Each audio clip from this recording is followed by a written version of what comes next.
This is a relay project. Seriously?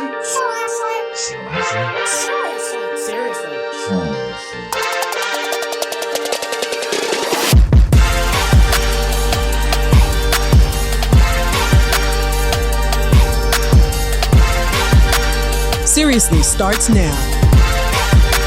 Here's Supriya and Ryan. Hey, it's Wednesday, November 9th, and you're listening to Seriously with Supriya and Ryan. I am Supriya Devetti in Toronto. Ryan Jesperson in Edmonton. It's nice to see you again, my friend. Always good to see you, Ryan, and some big news, I guess, from your side of the country. Your premier now officially has a seat. Yeah, she needed a seat in the legislature to effectively lead the United Conservative Party, and Danielle Smith got that Tuesday night, winning a by-election in Brooks, Medicine Hat. Not the margin of victory that some may have suspected, Supriya, about 54.5%, at least with the polls that are reporting the numbers we're looking at right now. But I don't think anybody cares about the scoreboard. If you're on Danielle Smith's team, you wanted to make sure that she was in the legislature, and she is. She says this marks the new beginning, officially, of her tenure as premier. Of course, it's full campaign mode, an election coming up in May of next year. And so now she'll be there just in time for the session, which will be sitting coming up a little bit later on this month. So I'm the first one to say a win is a win, right? Because it is. But can you tell us a little bit more about that margin of victory? Because I think that does seem to matter, at least when we're setting this up for what to expect in May, no? Yeah, no, I think you're right. And a lot of people were wondering, and a win is a win, yes, for sure, but people wanted to see what would Danielle Smith do numbers-wise in this by-election. Brooks, Medicine Hat, it's in the southern part of the province, and this is a conservative stronghold. The United Conservatives, the Progressive Conservatives before them have won this riding, Supriya, almost as a guarantee, though they'd never put it that way. But people expected to see 70% plus. So people might be reading into, maybe you and I might be reading into 54.5%. What's particularly interesting here to me, there was a debate whether or not Alberta is officially a two-party province. Is it the United Conservative Party versus Rachel Notley's NDP, or could the Alberta Party be a player? And here's the by-election where we were supposed to find out. Barry Morishita, for everybody across Canada that's not familiar with the name or not familiar with the Alberta Party, Barry Morishita, the former president of the Alberta municipalities. These are the rural and urban centers basically outside Calgary and Edmonton. He's the former mayor of Brooks. This by-election was happening in his home turf, so to speak. He's the leader of the Alberta Party. Supriya, not only did he lose the by-election, but he didn't finish second. He finished third behind the NDP candidate, Gwendolyn Dirk. And I think that says a lot about the future of the Alberta Party, and it says a lot about the future of Alberta politics. It looks like it's going to be the United Conservatives versus the NDP fighting it out one-on-one next provincial election in May of 2023. A couple of headlines from this side of the country. Folks may be aware that Ontario has sort of avoided some of that strike strife insofar as CUPE, the union that was representing those education workers, and the provincial government are going back to the negotiating table. The Quebec Appeals Court is going to hear arguments all this week regarding Bill 21, which of course is that Quebec legislation that bars folks that are in a position of authority from wearing any religious garb while on the job. So that impacts, cops, judges, teachers, etc. And Minister Lametti, the federal justice minister, has confirmed that if it goes to the Supreme Court after this, then the feds will intervene, which is pretty, significant development there. The Prime Minister, this was announced yesterday, is also going to be appearing on a spinoff of Canada's Drag Race. And, heads were already exploding all over my feed because of that. I mean, what's your take?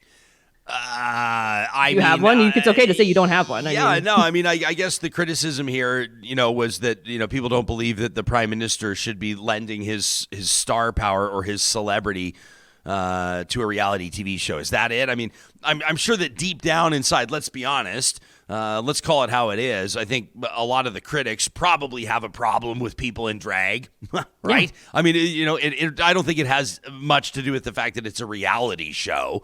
I think that it probably has something to do with the association with RuPaul and the fact that some of these steadfast, positions that people are taking would preclude them from supporting anything to do with drag, but they just know that they can't quite say it out loud. What's your take? Yeah, I mean, I would probably agree with that. And I think it's also worth noting, of course, that, drag shows in particular have been shut down by bigots, both here and in the US, right? So I would have to guess that filming of this likely occurred months ago, which means that the Prime Minister went on the show kind of at the height of all this right-wing nuttery and bigotry over drag shows. So, I think symbolism and representation is important and it matters. If you are going to criticize the Prime Minister and the federal Liberals for this, I think probably going at them for not being not being as good as they could be on LGBTQ rights is probably a better way to come at this. And if you're going to lob criticism other than being like, oh my God, he's appearing on a drag show. Yeah, but you're being strategic. You're thinking two steps ahead. You actually have a plan here. That doesn't describe the critics, right? The critics just have something new to latch on. And I'm not being a Trudeau apologist here. I'm just saying the specific criticism around this, about being on Canada's drag show, it seems to be coming from the same people that are still obsessed over the socks and the hair and that sort of a thing. Yeah. It seems to be kind of the pithy or the shallow end of the pool when it comes to that kind of thing. Hey, I'm going to be speaking with Zipporah Berman, the environmental activist, right after I talk to you today. She's going to be giving us a shout from Egypt. She's at COP27. Cool. A lot of people are, of course, global players that are involved in work around the environment and sustainability and public policy and the like. Are you optimistic when something like COP27 comes around, or do you kind of sneer, like maybe a little bit like you are right now? Oh, Ryan, you already know I'm not optimistic when it comes to COP. I'm not. I mean, look, I think multilateral institutions matter. I think these meetings matter, but it's a little bit of a farce.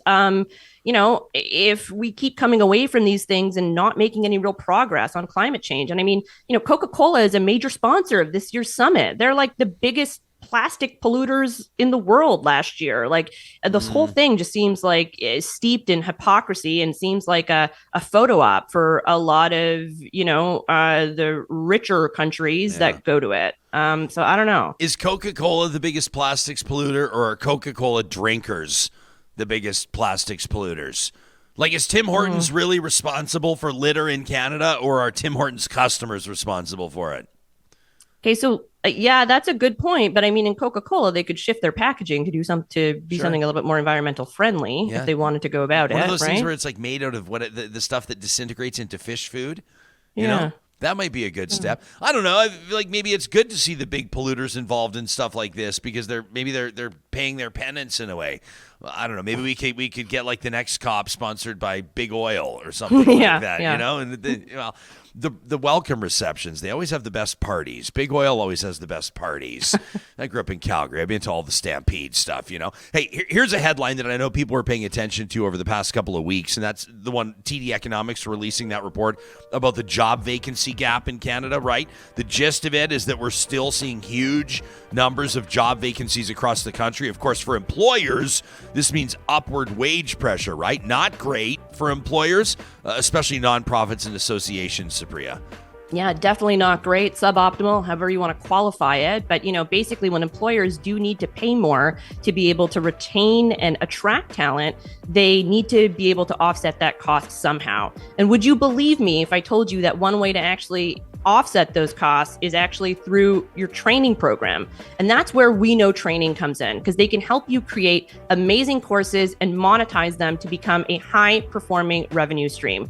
They helped one association gain an extra $3 million in revenue growth while completely transforming their training program. Yeah, plus they're not just an LMS or e-commerce program, right? They can do everything from instructional design to course distribution, learner support, so everything's handled for you. Plus, they really invest in their partners' success. You can let We Know Training partner with you to create a training program that's impactful within your industry, powerful, and profitable. You can learn more right now about We Know Training at weknowtraining.ca. The Lead. woke ideology. We fight the woke in the legislature. We fight the woke in the schools. We fight the woke in the corporations. We will never, ever surrender to the woke mob. Florida is where woke goes to die. So that is Ron DeSantis, governor of Florida, where woke goes to die, Ryan. Still the governor of Florida. Yeah. With pretty strong support out of those midterm elections. What do you read into it? I mean, people of Florida have spoken. Yeah, I mean, no kidding, right? So, I mean, I have a couple of key line sort of takeaways here. There wasn't any red wave, right? That was predicted, as many in the media. And given just the fact that, Biden is personally quite unpopular, the economy isn't doing great, right? With inflation and, just the way historical precedent tends to work with this sort of thing, it wasn't a very good night for the GOP, though worth mentioning that it does look like they will take control of the House. And it's also, of course, worth mentioning that they likely wouldn't have been able to take back control of the House or, do as well as they did without the gerrymandering that they have done in the last little bit. The other main takeaway for myself was abortion rights had a great night. So California, Vermont, and Michigan all had measures to enshrine abortion rights within their state constitutions, and they all passed. While on the other side, Montana and Kentucky, which are, arguably traditionally pretty red states, had measures that would have severely restricted abortion, and those were outright rejected.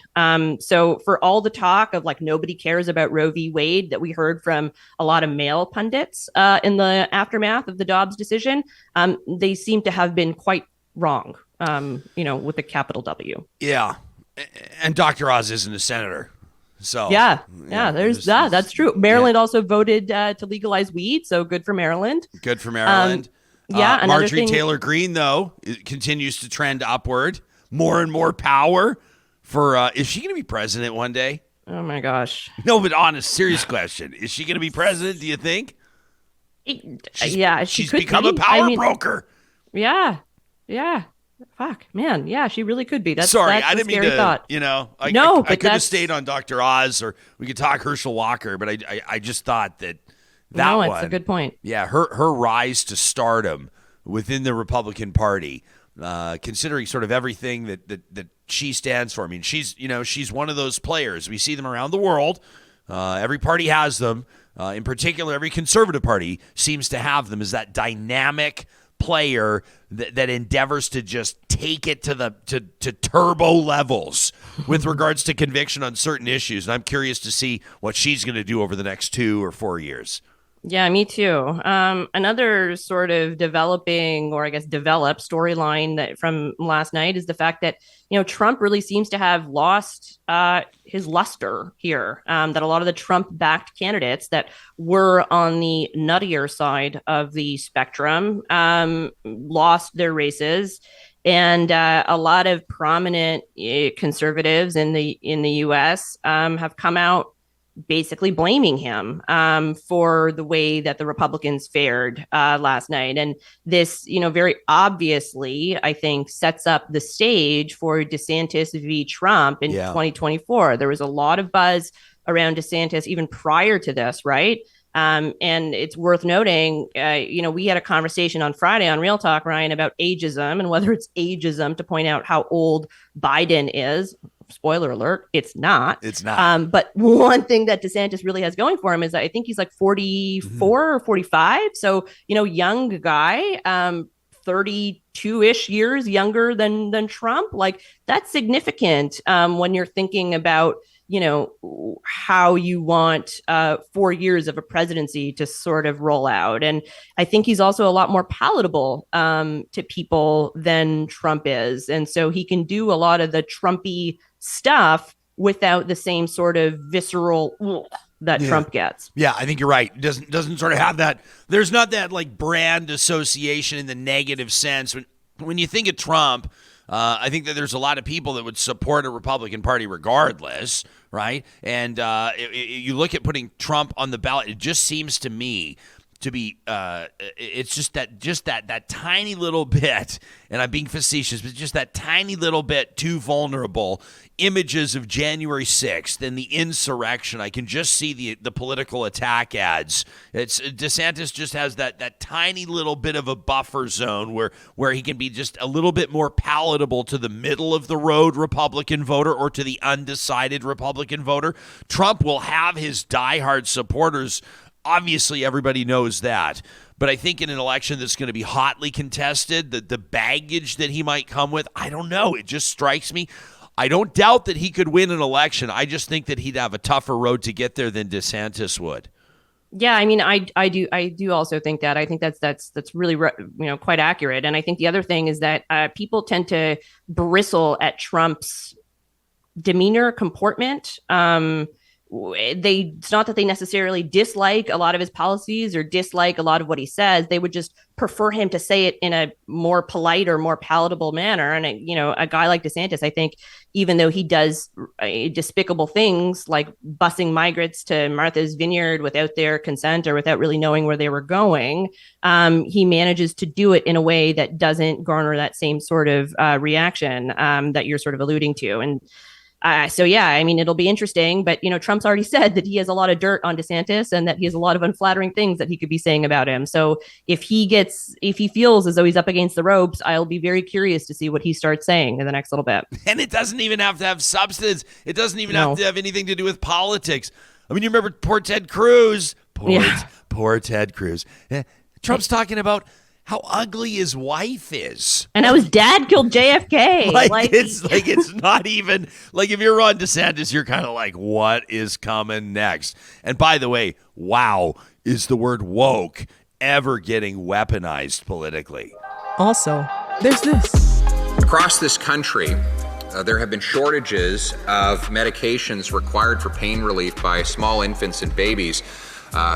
Children's Tylenol, ibuprofen, and others are necessary to relieve the often intense pain that young children feel during sickness, teething, or other conditions. And it has been come to be expected that you can go to a local drugstore and get these medications. Unfortunately, in Canada, that has not been the case. So that was Pierre Poilievre on the floor of the House a week and a bit ago, making the case that we should be doing something about the shortage of fever and pain meds for kids. And, it's worth noting that this is something that is within provincial, purview, responsibility. They have a much better view into when those shortages are coming up because they're the ones that are in direct contact with manufacturers and the like. But it doesn't really matter anymore because if you're a parent and you're going from pharmacy to pharmacy, seeing a bunch of empty store shelves, you don't really give a fuck whose responsibility or purview it is. All you want is for your kid who is, in pain or has a fever to have a little bit of relief. And this is all coming, of course, on the backdrop of a pretty bad RSV and flu season, right? Like kids right now are getting hit with viruses quite hard. And nobody seems to be taking the concerns of parents seriously, nor do people really seem to be taking the concerns of pediatric hospital staff who are like, hey, there is a real issue here. Like you had the chief of staff of CHEO, which is a kids hospital in Ottawa. And, she's basically saying like something needs to be done. We imploring people to wear masks. Nobody really cares. There's now also a shortage of amoxicillin, which is a very, basic common antibiotic that is given to kids who have like things like ear infections. And like nothing's being done. I don't know. I just feel like parents are just screaming into the void right now. Well, these empty store shelves and the kids. We were on a family vacation a couple of weekends ago. We've got an infant, right? We've got a 4-month-old baby, and he was all stuffed up, and he was experiencing some issues. When you need the infant meds, right? You're looking for pretty specific stuff. I guess it's not so much like the 70s Sapria where you can hit them up with like a little bit of rum on the soother and you kind of like calm them down. So we were looking for the legit stuff and empty store shelves in the pharmacy we visited. I said, what's the deal? Because it was kind of the second place we'd touched down on. He said, the minute we get anything, it's gone. I said, could you recommend anywhere else in town that might have it? He goes, well, good luck. And certainly I was looking for good luck, didn't find any, wasn't anywhere. Does anybody actually understand what's going on here or what the issue is? Or where we can't just get our American neighbors to ship a bunch up. I mean, I know there's actual regulatory stuff, and I know there's reasons why people aren't, but it just strikes me as a problem that could be solved, and I don't blame people for being pretty frustrated right now, mostly parents, obviously. Yeah, so everything I've read about it points to it being like a bit of a multifactorial issue, that it's not just one thing that we can really blame this on, right? I mean, for one, a lot of these manufacturers don't necessarily keep a huge reserve for countries like Canada, just because of our population and what have you. And then there's also, I've, read quite a bit about parents, just like a supply and demand issue, that because kids are getting more sick, that there's been a bit of a run on some of these pharmacies. Some suggestion that parents are maybe taking a little bit more than they should per visit. I don't know. Do you buy that? I don't buy that. Yeah, and I don't. I don't think that there's parents that are buying like 80 vials of Tylenol for kids. I don't think that's the problem. I mean, I don't think so either. But I mean, basically every parent I know of young kids has either had family ship them, Tylenol, ibuprofen, whatever, myself included. My sister did it for me from New Jersey, or are just, going down to the border themselves to get it. And I don't know, it's not a place where you want to be. And, compounding all of this is the fact that I don't know if public health messaging has been great in terms of really prepping parents for the bad onslaught of flu season. Like, I don't know about Alberta, but Ontario certainly didn't have a big campaign to get vaccinated for the flu. And kids are getting hit very hard with the flu and they're ending up in hospital. And I think people should be made aware that, there's a vaccine that can cut your hospitalization and cut the serious outcomes of this. And yet we're not really hearing that. Mm-hmm. A lot of kids absent from school, too. I'm looking at numbers that are just a couple of days old right now. In our neck of the woods, in our hometown of Edmonton, Edmonton Public Schools announcing that almost 14% of kids were absent off sick on Monday. That represents like 13,900 students. That's a pretty significant number, and that's trending up, right? It was like 4.5% last Monday. So this is something that's pretty serious. I haven't seen any. I mean, you're in Ontario, I'm in Alberta, so maybe a little bit different. But I don't think so, based on what you're saying. I haven't seen any campaigns, really. I mean, maybe there's something going on around flu shot, but it's not what everybody's talking about. Do you think, is there like an exhaustion factor at play? Do you think there's when it comes to public messaging, you think, I don't know, are health authorities, are people messaged out when it comes to getting shots? I don't know. I mean, well, we don't know because we haven't even tried. So it's like public health and government have sort of like abdicated their responsibility here. And at least in Ontario, I don't know what the case is in Alberta, but Ontario actually ordered fewer flu doses this year for the vaccine than they did in the last two previous years, which is, I don't know, kind of messed up given the fact that we knew from the Southern Hemisphere that we were going to be hit pretty hard with the flu. And we should have probably doubled up given that hospital capacity is what it is. And we didn't. So it just seems like a really myopic thing to have done. And now we're dealing with the repercussions of it. Really quickly, COVID vaccinations too for kids. We're taking a look at the numbers. To me, I'm surprised they're as low as they are. Are you? I mean, did everybody just kind of like, you're not, I don't know, did everyone get over the hump and just figure that we're past it? Is that it? I don't know. I mean, the numbers are single digits. Yeah. So, it's worth noting that like 1% of kids have 2 doses across the country. 1%? And and 6.5% of kids have 1 dose. So or 2, yeah. I don't know, like maybe it was throwing in the towel. I think the messaging here again was really wrong because I mean, for the most part, the messaging around kids was it's no big deal. If they get it, they'll get over it. And like, yeah, they do tend to fare better, of course, than like the elderly and the frail, right?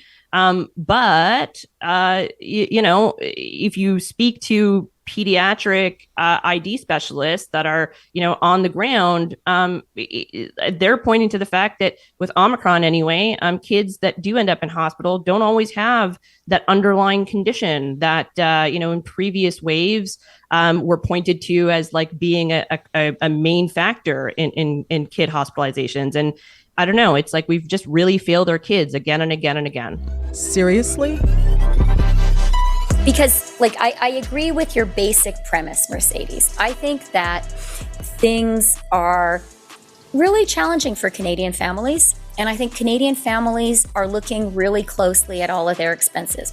I personally, as a mother and wife, look carefully at my credit card bill once a month. And last Sunday, I said to the kids, you're older now, you don't want to watch Disney anymore.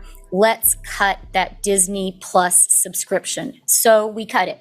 It's only $13.99 a month that we're saving, but every little bit helps. And I think every mother in Canada is doing that right now. And I want to say to all of those mothers, I believe that I need to take exactly the same approach with the federal government's finances. So Deputy Prime Minister, Finance Minister Chrystia Freeland figures that Canadians just need to cancel their Disney Plus and everything's going to be fine. Now, I'm being opportunistic here, and I'm pouncing, and I'm misrepresenting or twisting what she's saying, right? Am I? Aren't I? Well, look, I think it was a silly thing to have said, but I think it's silly for the reasons that a lot of other people think it's silly in the way that it's being positioned. So I think you are right. I mean, I think the framing of this was that she was suggesting that in order for families to be able to cut back during these, hard economic times, that they should be looking at their credit card statements and cutting things like Disney Plus. But what she was actually responding to there and her answer in full, if you didn't just watch the tidbits that were posted to Twitter and other social media sites,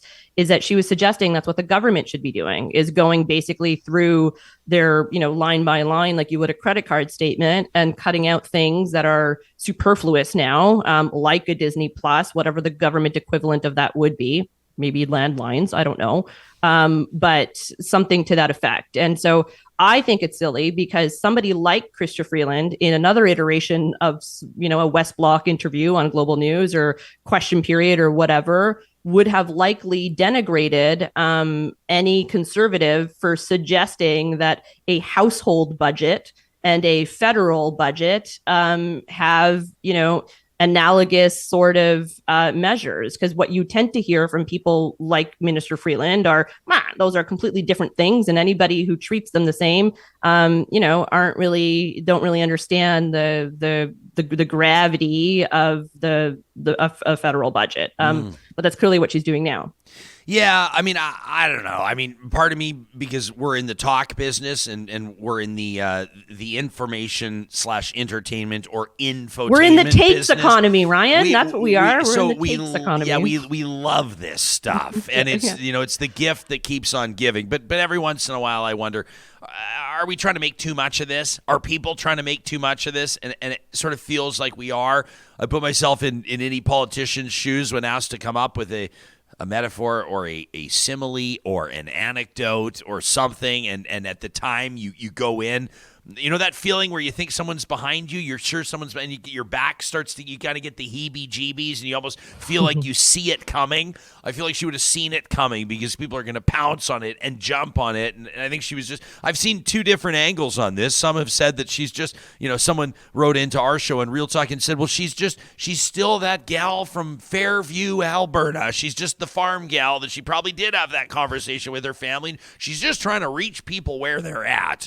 And then the flip side criticism on the same comment is that she hasn't talked to any real people about budgets and real life and managing inflation and rising costs. And it just went to show that when a politician starts to talk about themselves as opposed to talking about voters or the electorate, then they've missed the mark. And these are both takes on the same comment. So I guess it probably factors in how you feel about Minister Freeland or how you feel about the federal Liberals in the first place, right? If you're going to jump to her defense and and almost justify the comment, it's probably because you support the party or her. And if you're going to pile on, it maybe has something to do with the fact that you have existing feelings about how this government's doing. I didn't necessarily think the comment was offensive. I do think that it came across as a little bit dismissive.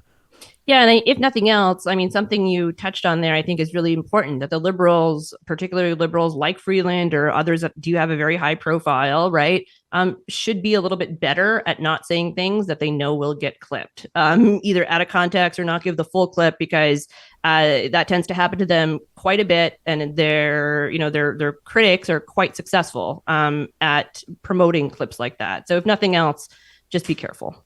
We love when you let us know what you think about what you're hearing here on the show. You can connect with us on Instagram. You can hit us up on Twitter. And, of course, you can check out our website, seriouslypod.com. Talk next week, Ryan. We'll see you next Wednesday.